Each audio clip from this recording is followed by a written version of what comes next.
What's good? Welcome back to Invest and Trade with Jocks. Hope you're well. So the CPI data just released, and we're seeing some reaction with the DXY with Bitcoin. So we're going to get into that. We're seeing at 26K, we're up 0.46 on the day. CM market about 404 billion. 24-hour volume, 13.36 billion. So we'll quickly look at the news I posted in the Discord here. So CPI fell to 4% from 4.1, which is a good thing. Inflation is slowing down.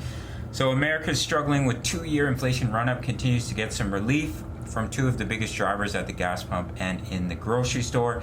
Inflation slowed for an 11th straight month in May as grocery price increase eased again and gas more than reversed the previous month's rise. So overall, consumer price increased 4% from a year earlier, down from 4.9% in April, and the 40-year high of 9.1% last June.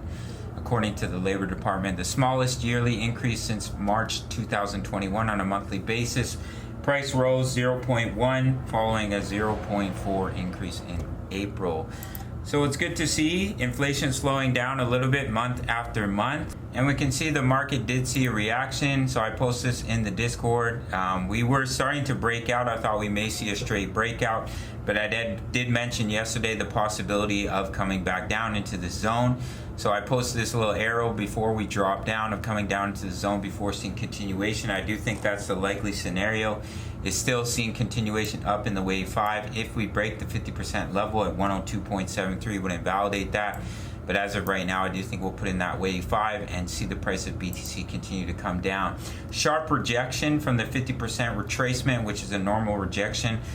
For a wave 2, we had a bit of a Darth Maul candle with the CPI data release.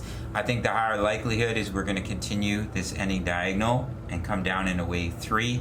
Wave 4, wave 5 to take us down to our target zone that we've been covering on the channel.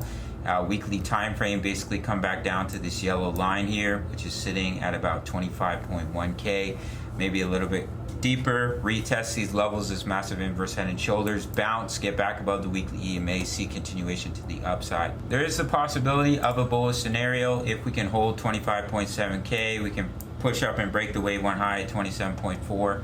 That would give bullish confirmation to a breakout. I think it's the less probable scenario, but it's definitely possible. Anything is possible. But I do see one more leg up for the DXY, which would lead Bitcoin coming down to our target zone. I'll do that quickly here, which is in between 23.4 and 24.7 mentioned in yesterday's video. Fake out to the downside of this massive falling wedge, see continuation to the upside. Alright gang, looks like my camera's going to die. I'm going to have to charge it up. So make sure to sign up to either Bitget or Bybit. Do the majority of my trading here on Bitget. Grab those bonuses. Make your first deposit, takes 2 minutes, and then email me or sign up email. 30-day free trial to my signals analysis, crypto news, member profits, HODL, all plays, Forex signals and analysis as well. And over 2,000 members posting chart patterns, talking all things crypto. You really can't beat it. Sign up through the Patreon link, smash the like button for the YouTube algorithm, and I'll see you in the next video. Much love. Take care.